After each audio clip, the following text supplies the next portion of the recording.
Vice President J.D. Vance, he did not go to Harvard, but he did go to Yale. Well, he headlined the Bitcoin 2025 conference today, speaking for 30 minutes about this administration's full crypto-friendly embrace. Watch this.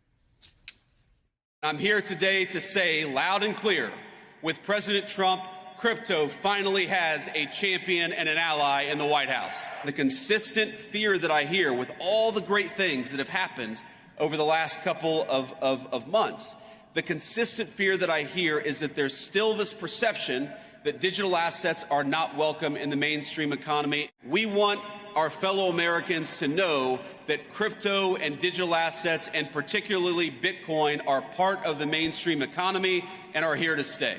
I still own a fair amount of Bitcoin today. Maybe the most important thing that we did for this community, we reject regulators. He owns a fair amount of Bitcoin. Donald Trump has 2 meme coin, and Howard Lutnick's investment bank, Cantor Fitzgerald, is a big advisor to crypto businesses. But moving on, what was your biggest takeaway? It's worth thinking back what happened at this conference last year. Then candidate Trump came and spoke, and you could see how surprised he was at the reaction he got. He talked about getting rid of Gary Gensler, kind of welcomed all of that. He had this kind of total change of perspective on crypto at that conference when he recognized the fact that he could make a lot of money off of it. And in fact, he's done that. And get all those people to vote for him. And get all those people to vote for him as well. I want to point out something else that happened today was the Labor Department relaxed this rule, took away this rule that said you can't invest in 401ks, digital assets, and cryptocurrency. You often make the very good point there's a difference between traders and investors. People who are saving for retirement are investing. They are in it for the long haul. That's how they should approach it.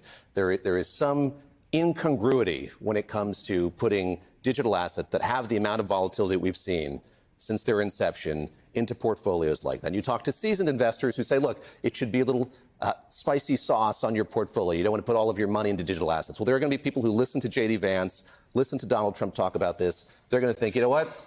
There's money to be made here. I'm going to go all in. And that could have really deleterious effects for people who are saving for their retirement. What's your take on all of this? He did much better than the Harvard conversation. So you bounced back. There you go.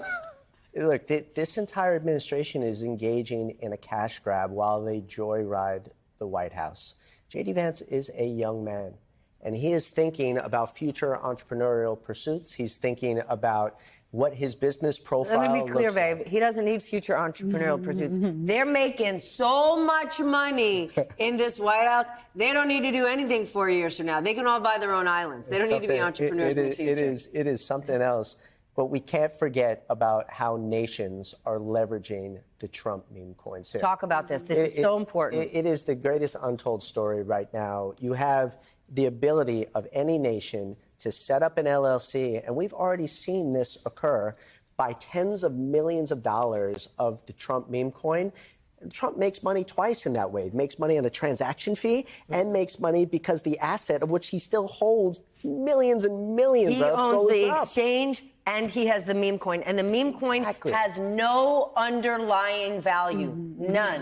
Zero. One could argue that Bitcoin maybe does as a commodity of sorts now. That's certainly not the case when you create a meme coin out of thin air. But nonetheless, it doesn't matter what nation they are. There are tens of them doing this, sitting down, whether it's an emissary or the ambassador, and saying, here's the paper proof. I just put millions of dollars in your pocket. And in your kid's pocket, too. Now let's talk shop.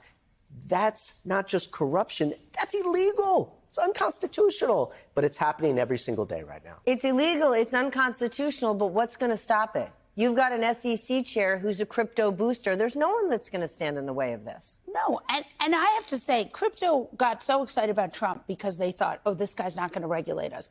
But they were right. They were right, but also Democrats, too. I mean, nobody regulated Facebook. There has been almost no regulation from Congress at all. How we got to Congress giving away all its power is refusing to regulate anything. Yes, because industries that are flush with cash, like technology or crypto, you know what they do? Donate big to all lawmakers. To Dems, too. I mean, there are so many Democrats. There's been so much reporting about this. I mean, even, Gillibrand, who took tons of money. And what happens is that these guys and the crypto people, they give money they run ads against your candidate, against the candidate you're running against. I mean, This is really, they are really the Exxon of this decade.